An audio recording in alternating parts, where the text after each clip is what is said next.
Apple இருக்கு, chocolate இருக்கு, எனக்கு பிடிச்ச ஐட்டம் எல்லாமே இருக்கு. நான் டேஸ்ட் பண்ணி சாப்பிட போறேன்ப்பா.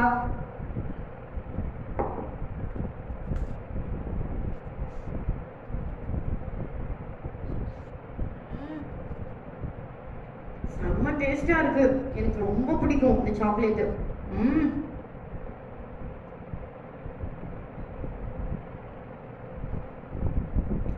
செம்மையா இருக்கு. ம் ஆப்பிள் எனக்கு ரொம்ப பிடிக்கும்.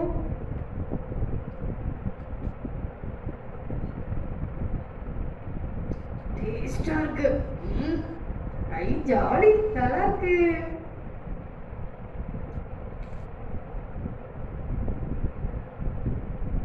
சூப்பரா இருக்கு, செம்மையா இருக்கு. ம் செம்ம டேஸ்டா இருக்கு. சாப்பிட்டுட்டே இருக்கணும் போல இருக்கு. சூப்பரா இருக்கு, எனக்கு ரொம்ப பிடிக்குமே.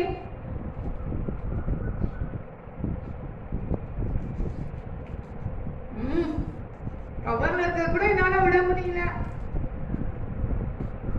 ம் டேஸ்டா இருக்கு, சூப்பரா இருக்கு. என்ன குட்டீஸ், நான் என்ன பண்ணேன்? சாப்பிட்டனா? உங்களை விட்டுட்டு சாப்பிட்டனா? டேஸ்டா இருந்துச்சு. நமக்கு பிடிச்ச விஷயம் ஏதாவது இருந்துச்சுன்னா நம்ம எப்படி இப்போ சாப்பிடுவோம்? அப்படி ருசிச்சு ரசிச்சு சாப்பிடுவோம்ல. எனக்கு பிடிச்சது, போ நான் உனக்கு கூட தரமாட்டேன் போ அப்படின்னு நம்ம என்ன பண்ணுவோம்? நம்ம மட்டும் தனியா ருசிச்சு சாப்பிடுவோம். சரியா? அதே மாதிரிதான் ஏசப்பாவும் ரொம்ப ருசியானவர். அவரை நம்ம டேஸ்ட் பண்ணும் பொழுது அவரும் ரொம்ப ரொம்ப ரொம்ப ரொம்ப ரொம்ப இனிமையா இருப்பாரு.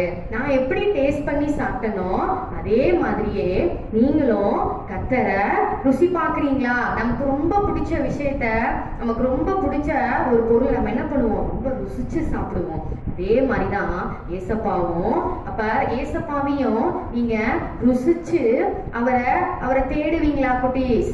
ஓகே குட்டீஸ், இப்ப என் கையில என்னப்பா பாக்குறீங்க? ஒரு தண்ணி, வெறும் தண்ணி. இதுல எதுவுமே இல்லை. ஆனா இந்த தண்ணிய ஏசப்பா ஆசீர்வதித்து கொடுத்ததுக்கு அப்புறமேட்டுக்கு இந்த தண்ணி இப்படி ஒரு ருசியுள்ள பதார்த்தமா, ஒரு ருசியுள்ள திராட்சை ரசமா மாறுது அப்படிங்கிறத பாக்குறீங்களா? பாருங்க, இது வெறும் தண்ணி தான். ஆனா இத ஏசப்பா ஆசீர்வதிச்சு கொடுக்குறார், பிளஸ் பண்ணி கொடுக்குறார். பிளஸ் பண்ணி கொடுக்கும் பொழுது பாத்தீங்களா, இந்த வெறும் தண்ணி திராட்சை ரசமா மாறிடுச்சு. ஒரு நல்ல ஒரு பாத்தீங்களாப்பா, நல்ல வெறும் தண்ணியா இருந்துச்சு. ஆனா ஏசப்பா ஆசீர்வாதம் பண்ணி கொடுத்ததுக்கு அப்புறமேட்டுக்கு இது நல்ல ஒரு ருசியுள்ள திராட்சை ரசமா மாறிடுச்சு.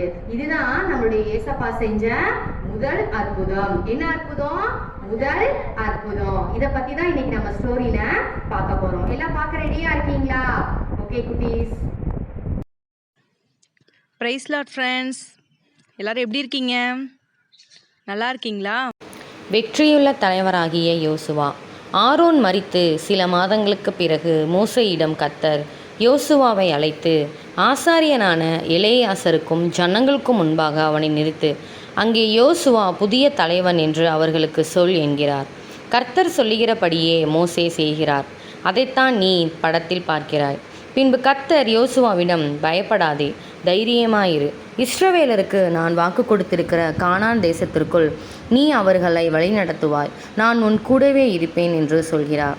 பிற்பாடு மோவாப் தேசத்தில் உள்ள நேப்போ மலையில் இருக்கும் பிஸ்காவின் கொடுமுடியின் மீது மோசேயை ஏறி போக சொல்கிறார். அங்கிருந்து யோர்தான் நதிக்கு அப்பால் உள்ள அந்த அழகிய கானான் தேசத்தை மோசேயினால் பார்க்க முடிகிறது. அப்பொழுது அவரிடம் கர்த்தர், ஆபிரகாம், ஈசாக்கு, யாக்கோப்பு ஆகியோரின் பிள்ளைகளுக்கு கொடுப்பதாக நான் வாக்கு கொடுத்த தேசம் இதுதான். அதை பார்க்க இப்போது உன்னை அனுமதிக்கிறேன். ஆனால் அதற்குள் செல்ல நான் உன்னை அனுமதிக்கப் போவதில்லை என்று சொல்கிறார். மோசே மோவாப் தேசமான அவ்விடத்தில் கர்த்தருடைய வார்த்தையின்படியே மரித்தான். அவர் அவனை மோவாப் தேசத்தில் உள்ள பெத்பேயோருக்கு எதிரான பள்ளத்தாக்கிலே அடக்கம் பண்ணினார். இந்நாள் வரைக்கும் ஒருவனுக்கும் அவர் பிரேத குழி அறியான். அப்பொழுது அவருக்கு வயது 120. அந்த வயதில் கூட அவர் திடகாத்திரமாக இருந்தார். கண்ணும் நன்றாக தெரிந்தது. மோசே மரித்து போனதால் ஜனங்கள் மிகவும் விசனப்பட்டு அழுகிறார்கள். என்றாலும் யோசுவா தங்களுடைய புதிய தலைவராக இருப்பதில் சந்தோஷப்படுகிறார்கள். ஆமென்.